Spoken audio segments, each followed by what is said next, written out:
Good morning students. हम लोग history का थर्ड चैप्टर द दिल्ली सुल्तान के बारे में पढ़ रहे थे। इसमें हम लोगों ने पढ़ा कि दिल्ली में इसको कैपिटल बनाया गया। यहाँ पर अलग अलग डायनेस्टी के रूलर्स आए। राजपूत डायनेस्टी के आए, तुगलक के आए, खिलजी के आए, सिंह डायनेस्टी के आए और इन्होंने अपने अपने हिसाब से रूल किया। आज हम लोग पढ़ेंगे अलाउद्दीन खिलजी और मोहम्मद तुगलक ने किस तरीके का शासन किया। Delhi was attack twice. Alauddin Khilji ने दिल्ली पर 2 बार अटैक किया। वहाँ पर 2 बार अटैक हुआ और वहाँ पर उसने जो डिफेंसिव मेजर्स अपनाते हुए अपनी बहुत बड़ी आर्मी जो है वो स्टैंड की।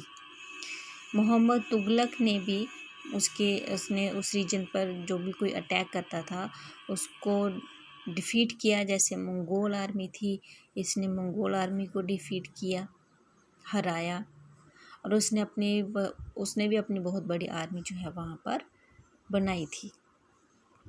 जो अलाउद्दीन खिलजी है इसने गैरिसन टाउन्स बनाई जिनका नाम सीरी था, अपने सोल्जर्स के लिए, सिपाहियों के लिए। और जो मोहम्मद तुगलक है इसने गैरिसन टाउन्स बनाई थी। The oldest of the 4 cities of Delhi was emptied of its resource and soldier garrison there. उसने अपने सोल्जर्स के लिए सिटी बनाई और वहाँ पर अपने सोल्जर्स को रहने के लिए जगह दी और रेजिडेंट्स बनाए, उनको सारी फैसिलिटीज़ दी उसने। और जो पुरानी सिटी थी उसको कैपिटल बना दिया दौलताबाद साउथ में। उसके बाद जो सोल्जर्स थे अलाउद्दीन खिलजी के उनको फीड किया जाने लगा। ये जो फीड है, जो पीजेंट्स जो हैं, जो गंगा जमुना के जो लैंड है जहाँ पर वो काम करते थे उनसे 50% टैक्स कलेक्ट करके उस टैक्स से सोल्जर्स को फीड किया जाता था। दूसरी तरफ मोहम्मद तुगलक जो है इसने भी बहुत बड़े एरिया से टैक्स जो है वो कलेक्ट करना शुरू कर दिया अपनी आर्मी को फीड करने के लिए। उसके बाद जो सोल्जर्स हैं पहले तो उनको उनकी हर एक फैसिलिटी पूरी की जाती थी, फिर उन्होंने कहा कि अब उनको सैलरी दी जाएगी। इक्ता की जगह पहले इक्ता दिया जाता था, इक्ता की जगह अब उनको सैलरी दी जाएगी। और जो भी उनके लिए सामान लाया जाता था मर्चेंट उसको काफ़ी महंगे दामों पर बेचते थे। अलाउद्दीन ने उस पर भी कंट्रोल किया और जो गुड्स हैं उनके प्राइस को मेंटेन किया। दूसरी तरफ मोहम्मद तुगलक जो है उसने भी अपने सोल्जर्स को सैलरी ही पे की क्योंकि वो बहुत चालाक था। उसने गोल्ड और कॉइन जो है उसको बचा कर रखा क्योंकि उसको पता था जी बहुत प्रीशियस मेटल्स हैं। और जो सस्ती करेंसी थी उसको इन चीज़ों के लिए, सिपाहियों के लिए उसने यूज़ किया। उसके बाद अलाउद्दीन खिलजी जो है उसका प्रशासन बहुत सक्सेसफुल रहा था।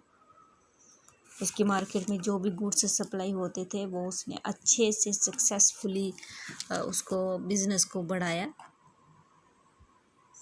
दूसरी तरफ जो मोहम्मद तुगलक था उसका प्रशासन जो है वो फेलियर था, वो सक्सेसफुल नहीं रहा। उसके जो एडमिनिस्ट्रेशन के जो सुझाव थे उसमें बहुत सारी कॉम्प्लिकेशंस थे। जो उसने दौलताबाद में वो चीज़ें बनाई थी वो ख़त्म हो गई, लोग वहाँ से चले गए। जो गंगा ब्रह्मपुत्रा पर वहाँ पर लोगों ने जो है वो विद्रोह करना शुरू कर दिया। ठीक है। उसके बाद सल्तनत in the 15th and 16th century. अब हमने ये देखा कि जो तुगलक, सैयद, लोदी डायनेस्टी के रूलर्स हैं जिन्होंने दिल्ली और आगरा पर राज किया। By then Jaunpur, Bengal, Malwa, Gujarat, Rajasthan and entire south has independent rulers. इनके बावजूद ये जो जगह है यहाँ पर इंडिपेंडेंट रूलर्स थे, यानी कि वो इंडिया के रूलर्स थे। उनके बाद कुछ और रूलर्स आए जो अफ़गान्स थे और राजपूत भी थे जिन्होंने दिल्ली पर आकर राज किया था। फिर उसके बाद ये भी देखा गया कि जो शेर शाह सूरी था इसने एज एक छोटा सा जो मैनेजर होता है, उसके अंकल ने उसको एक टेरिटरी दी थी और वहाँ पर वो एज ए मैनेजर काम करता था बिहार में। उसने मुग़ल एम्पायर को चैलेंज किया, उसको हराया और दिल्ली पर कब्ज़ा कर लिया। उसके बाद उसकी जो डायनेस्टी है वो 15 साल ही चली। उसने एक ऐसा एडमिनिस्ट्रेशन यूज़ किया जो कि अलाउद्दीन खिलजी के जो रूल्स थे उससे मिलता जुलता था, and made them more efficient, और उसने उसको और अच्छा बनाया।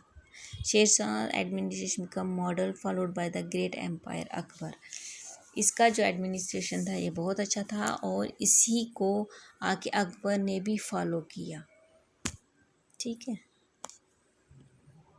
Thank you.